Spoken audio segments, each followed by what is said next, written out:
Ballers! Another indie spotlight for you. This game, poor Star Overdrive. We're going to Star Overdrive. This game launched on the Switch. It came out at the same time as like Oblivion and Expedition 33, and it didn't get much of a push from Nintendo, and it's now coming over to, it's out on PC.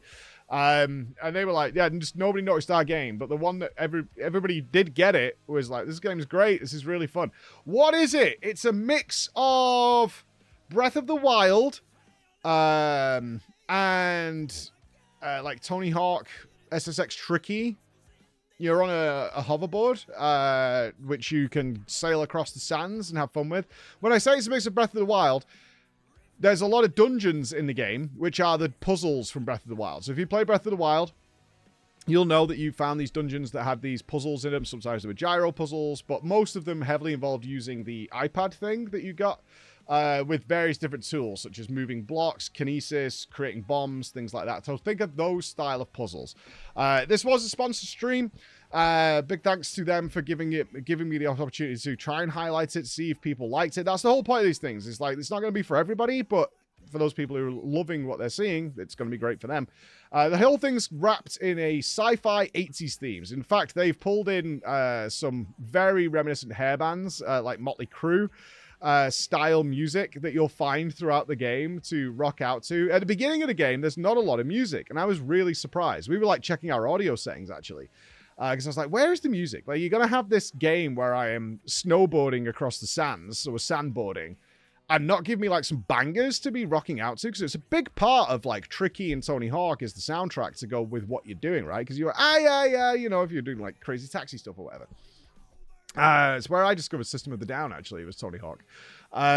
So it was, I was like, where's the music? And then the music starts to uncover. In fact, that's going to be the theme of this video a little bit, is that this game, I think, one of the reasons it didn't do well isn't just that these other games came out. It's that its first, say, hour and a half is pretty weak. I've got to be honest. It's a very, very weak start.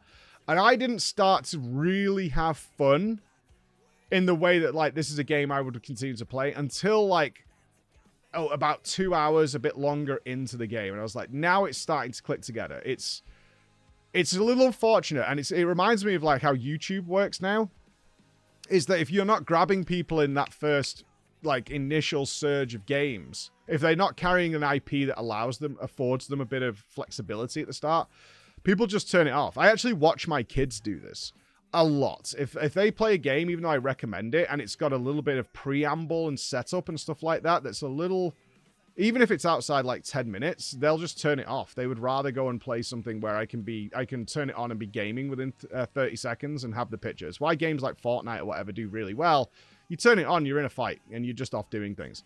This game has a bit of a setup, about an hour and a half to get itself going.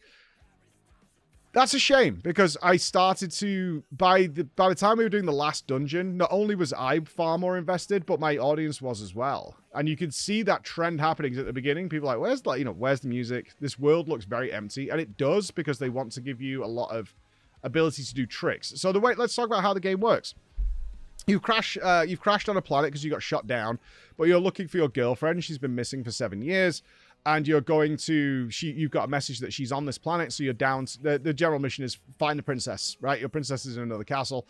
You're off to find your girlfriend. And once you crash down, you'll start getting a lot of different upgrades and powers. You'll get your keytar, which is your weapon.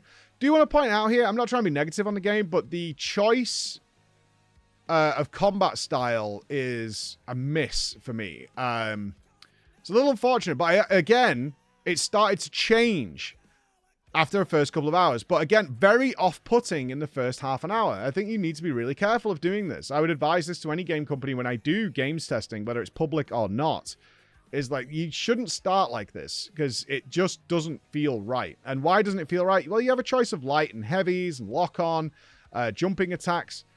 The impact sound that they decide to go with are keys on a keyboard, because the weapon is a keyboard. It's called the keytar. And it just sounds bad, and it feels bad. Sorry, it does. Yeah, it's just off-putting from a actual player standpoint and a viewer standpoint. It's like, oh, okay. I kind of get it. If you chain attacks together, it sounds a bit like you're making music, but not enough to like make it fun. I'm reminded of like the dubstep cannon from Saints Row, which like within the first couple of seconds of firing it, you were into a full-on beat and song, and it was like boom, boom, boom, boom, boom, and it was just fun. This is like boom, boom, boom. It sounds more like Close Encounters, and I'm like, it's a dissatisfying sound, a dissatisfying effect. Of course, once you start getting your powers, you're not doing that kind of stuff that much, actually. You're picking things up and throwing them around, and you're making the enemies on bouncy pads and doing all sorts of cool stuff. But that's going to be an hour and a half later. So you get your hoverboard, and off you go. You get to start sailing the sands. They have a cool system of while you're out on the sands is if you jump off edge, the tip of the sand dunes and do tricks, which are done with the right stick, that will actually build your boost bar. So when you land, you get an enormous boost of speed. Very quickly, you're going to get the ability to spawn your own jumps, which allows you to go across flat travel while getting huge jumps and getting your boost. And also, of course, you're upgrading your board. I still don't really know, I think this needs work, how this upgrade system works. Immediately, I'm presented with a machine that upgrades the board. I'm like, okay, we're upgrading the board. It's got its usual stats, right? Boost, speed, handling, usual stuff that you would expect. The way this works is by having a container. It's like a crafting menu that you pour your ingredients into to create a component to increase one of those stats.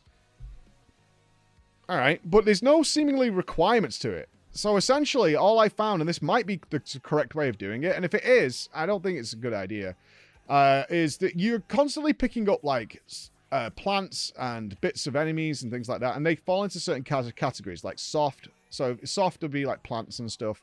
Hard, bits of rock, things like that. And then tech, which comes from like the robots and things like that. And then if you do a like world boss, which we'll get to in a second, you get something called a gravitanium core, I think it's called. And that allows you to change, you put that into like the blender essentially, and that will modify it to work on a different surface. So for example, I put mine in and it made the component that allows you to surf across water. I was like, that's cool. But there's no like requirement. It's not like you need this component would need like 10 soft and 5 hard and 3 tech or something like that to work towards. Instead, every time you go to the machine, it kind of feels like just dump everything in, and that just makes the most powerful component. So you just empty your inventory into it. But there's no like put everything in. You have to hold the button for everything. I don't really get it. If that's it, I'm like, oh, okay. So essentially, I just collect everything I find, and then the next time I get to a board upgrade thing, I just throw it all in the pot and make the next version of the booster or whatever, and it'll just sort of like go up to whatever the amount of stuff I have is. Is that a weird incentive to just spend the beginning part of the game just farming everything to make mega components? Obviously, some of the tech is locked off till later in the game, but yeah, I'm much more of a fan of, I think after this, where it's just like, oh, just use everything you've collected. I can almost see it from a simplistic standpoint. It's like, no, just throw everything in there and you'll get a really good component, and then next time you'll get another big component and things like that. I like incremental upgrades that I'm targeted towards. I prefer that personally. It's like, oh, am I done with soft? I don't know. I simply just want to pick up everything off the floor because it'll still add something, I guess. I think there's, it does start to point out like certain ingredients will lean to certain tendencies to give extra bonuses. So perhaps they're trying to look at it from like a recipe standpoint. But either way, I wasn't a big fan of this system. It didn't explain itself well enough to me. But most of the game is going to be traversing the world, trying to find your girlfriend by finding her logs, audio logs that she's left, with clues, and sort of there's a deep secret beneath the planet. They keep telling you there's something mysterious. This planet is wrong. Your girlfriend will tell you that. Some of the reports you'll find on consoles will tell you that's going on. But your gameplay loop, at least for the first couple of hours, is going to be going to a new area, activating a tower, which will show you all the activities in that area, which is races, time trials, things like that. And then doing the dungeons in those areas, which are going to be puzzles, which you will need to solve with moving bridges around, moving certain items around, using your powers, things like that, to solve the puzzles, which will give you new talent points, so you can upgrade your speed and damage and things like that. And also just generally giving you more powers to go with, right? So at the moment I had magnetism, which allowed me to just pick things up and move it around. I had bouncy, where I could create jump pads anywhere I wanted. And I had the most difficult dungeon with this one, doing this. You had to do enormous momentum jumps. So think of it a bit like Portal, but not infinite speed that was going on. My other one was rockets that I could shoot out, and like laser rockets, which could activate various things. But that's the game so far. I did mention a world boss earlier. There was one I did. The way this worked was kind of interesting. It took a while for me to figure it out. I should have read more with the opening blurb of how you're supposed to do it. But you hook on, and then you're like dragging on the back of the sand beast, snowboarding, to keep your speed up. And then you had to swap to a different weapon, and you could use your rockets to actually break its shield. And then you had options of what you wanted to do. You could either stun it, you had a big cinematic stun, or do damage to it. If you stunned it, you got thrown into the air, right up in the sky. Then you could crash down, all while this like metal 80s hairband music is playing. It's very cinematic, and it's very, very fun. And this is where I started to engage with the game a lot more. Once I had access to 3 or 4 powers, and I was getting a feel for what we were supposed to do, and I've unlocked things like the cannons and the jumpy pads, so I could jump across the map if I wanted to, right? I could totally do that, and that's when the game like really started to open up, but it does take a couple of hours to get there. I think this is one of those games that's probably just going to get better. I finished the stream by saying this game just gets better and better as it goes on, but they're really going to struggle to get people there, I think, because you do need to invest a couple of hours of like, okay, we're learning and doing stuff. I'm not going to come back to it. Unfortunately, I'm not going to come back to it. It doesn't fit into our schedule to do things like that right now. But if anything, I would give feedback is I think you've probably got a really good game here. I wonder if you got a little blinded by the intro. I think if I was to make any changes to this game to entice people to play it, is like you should have a couple of powers really early, which is what Breath of the Wild did. They gave you your initial powers in like the first couple of dungeons, so that you're on your way. And that's Zelda. That has a lot of leeway with people giving it time. I think you need to go way faster with giving people more fun things that are going on to show them the variety of the combat. Because the initial, certainly the combat, because the combat is relevant at nearly enough every outdoor dungeon. And the combat's not good until you start getting the powers and you can make bouncies and things like that. And you can start picking them up and throwing them into each other with magnetism. Once that stuff gets going and you can do leaping magnetism slam drops into a heavy drop, pretty good. But that takes a little too long to get there, in my opinion. I would speed that whole process up, get people working with this stuff, because the base stuff, I understand the tutorial purposes, I do. I think it's a letdown. I think people's initial impression of the first hour or so of this is going to be like, kind of looks like a big open world with no music in like a skateboarding game. That's not going to work. But then it gets much better. So check it out if you're interested in it. That's what I can tell you about it. All right. Bye, guys.